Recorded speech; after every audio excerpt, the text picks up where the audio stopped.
اگلا سوال ساتھی پوچھتے ہیں کہ شیخ تقی الدین ہلالی کا فتویٰ ہے کہ نماز فجر جو ہے کیلنڈر کے حساب سے نہیں پڑھنی چاہیے کیونکہ اس میں آگے پیچھے ہے، اور یہاں پر بہت سارے ہمارے ساتھی ہیں جو ام القریٰ کا جو کیلنڈر ہے اس کو نہیں مانتے ہیں اور سورج دیکھ کر اور سورج کے حساب سے ہی نماز پڑھنے کی کوشش کرتے ہیں. ان کا یہ عمل کیسا ہے اور شیخ کا فتویٰ کیسا ہے؟ بھائی دیکھیے، اصل چیز تو یہی ہے کہ اعتماد کس پر ہونا چاہیے؟ سورج کے اوپر ہونا چاہیے. اور فجر میں طلوع فجر پر، سورج طلوع پر نہیں بلکہ کیا ہے، طلوع فجر پر ہے، طلوع فجر پر ہے. لیکن ہمیں یہ نہیں بھولنا چاہیے کہ آج بہت سے لوگ خاص طور پر جو شہروں میں رہتے ہیں ان کے لیے طلوع فجر کا مسئلہ کیا ہے، ایک معلوم کرنے کا بڑا ہی مشکل ہے اور مشکل ترین ہے، بہت ہی مشکل ہے، مشکل ترین ہے. اور ہمیں معلوم ہونا چاہیے کہ روشنی کا پھیلنا یہ طلوع فجر کے بہت بعد ہوتا ہے. یعنی زمین پر روشنی کا پھیل جانا طلوع فجر کے بہت بعد ہے. جیسے ایک صحابی کہتے ہیں کہ آپ صلی اللہ علیہ وسلم جب نماز شروع کرتے تھے تو ابھی ہم اپنے بغل والے کو نہیں پہچان پاتے تھے. جب نماز ختم ہوتی تھی تو ہم بغل والے پہچانتے تھے. البتہ عورتیں جاتی رہتی تھیں واپس، ظاہر بات باہر میدان میں ہے نا، لا یعرفن من الغلس.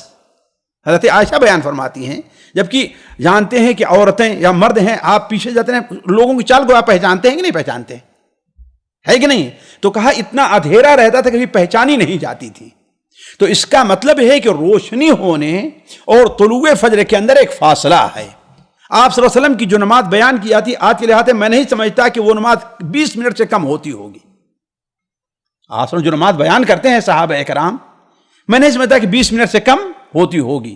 اور وہ بھی آپ صلی اللہ علیہ وسلم اگر 5 منٹ کے بعد بھی مان لیا جائے، اذان ہونے کے 5 منٹ کے بعد بھی، 10 منٹ کے بعد بھی اگر جماعت کھڑی کریں تو آدھا گھنٹہ، اس کے بعد بھی ابھی روشنی اتنا نہیں ہوتی ہے. کہ ہمارے یہاں بہت سے لوگوں کو یہاں سعودیہ میں آج کل ایک مسئلہ کھڑا کیا ہے کہ تقویم ام القریٰ جو ہے کیا ہے، یہ غلط ہے. میں دیکھیے ان لوگوں کو جھٹلاتا نہیں، کہتا ہوں اصل چیز کیا ہے، وہ طلوع فجر ہے. لیکن میرے سامنے دو چیزیں ہیں اور دونوں ایسی باتیں ہیں جو قابل اعتماد ہیں. شیخ ابن باز رحمہ اللہ کے زمانے میں جب یہ چیز پیش کی گئی تو شیخ ابن باز رحمہ اللہ کی یہ خوبی تھی کہ کسی بات پر جلدی میں ایسے جذبات میں نہیں آتے تھے، اس کی تحقیق شروع کرتے تھے. کسی کے بارے میں شکایت کیا اس کو بلاتے تھے، ہاں بھائی تمہارے بارے میں یہ کہا جا رہا ہے، کیا بات ہے؟ تو شیخ ابن باز رحمہ اللہ کے سامنے جب یہ بات آئی تو لجنہ 3 آدمی کو متعین کیا، جس میں شیخ صالح الفوزان تھے. فقیہ جانتے ہیں کہ نہیں ہے، اور ان بچپنوں سے وہ سب چھوٹے یعنی شماسیہ کے رہنے والے ہیں، گویا کہ سب طلوع فجر وغیرہ کو پہچانتے ہیں. لجنہ متعین کیا، وہ لوگ آ کر کے بتائے کہ نہیں، تقویم ام القریٰ اپنی جگہ پر صحیح ہے. دوسرے شیخ ابن عثیمین رحمہ اللہ، ہاں شیخ ابن عثیمین نہیں، اس میں نہیں تھے. انہوں نے لکھا ہے کہ تقویم اپنی جگہ صحیح ہے، بعد دنوں میں، سال کے بعد دنوں میں 3 منٹ 4 منٹ وغیرہ کا فرق ہے، بس کبھی ہمیشہ نہیں ہے. بعد دنوں میں تھوڑا سا فرق ہے. اور یہاں پر آپ جانتے ہیں سدیر میں رہنے والے جو خدیری ہیں، جانتے ہیں علم فلک میں ان کو کتنی مہارت ہے. ان کی طرف سے ہمارے امام صاحب نے نقل کیا کہ وہ کہتے ہیں کہ تقویم ام القریٰ فجر کے وقت صحیح ہے، صرف فرق کتنا ہے، بعد دنوں میں 2 منٹ 3 منٹ کا فرق ہے، کوئی فرق نہیں مانا جاتا ہے کہ نہیں.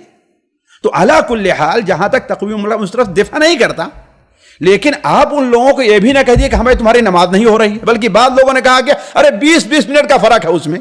یہ تو بالکل نہ ماننے والی بات ہے، بے عقلی نہ ماننے والی بات ہے. جب یہاں میرے سامنے 3 واقعات ایسے ہیں، فسألوا اہل الذکر، جو سمجھدار لوگ ہیں، شیخ صالح الفوزان ہے نا، شیخ ابن عثیمین، ہم کیا کریں، یہ لوگ نہیں جانتے طلوع فجر کیسے ہوتا ہے. اور یہ جو جس کے رویت پر جانتے ہیں یہاں سعودیہ میں کتنا اعتماد کیا جاتا ہے، خدیری جو ہے وہ ہوتا سدیر کے ہیں، چاند کی رویت پر اتنا، اسے فلکیات میں اتنی مہارت ہے، وہ کہہ رہا تھا ہم کیا مطلب کیا ہے، یہ سارے لوگ غلط ہو گئے. تو علی کل حال ان تمام اہل علم کے احترام کے باوجود میں جوانوں یا ان جذباتی لوگوں سے کہوں گا کہ دیکھیں حکم لگانے میں جلد بازی نہ کیجیے، اور اس کی وجہ سے آپ جماعت کو نہ چھوڑیے.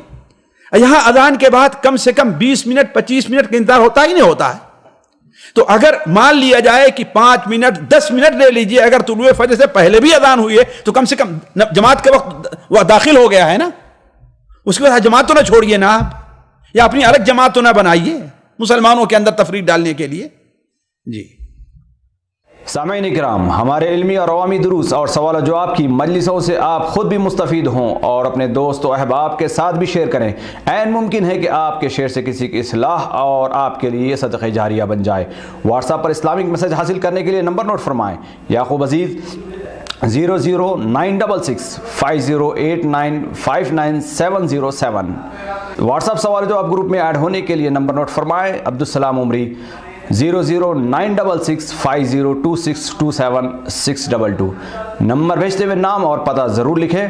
اسی طرح ہمارے یوٹیوب چینل اسلامی دعویٰ کو ضرور سبسکرائب کریں تاکہ ہماری ہر نئی اور اہم ویڈیو کی اطلاع آپ کو فوری حاصل ہو جائے.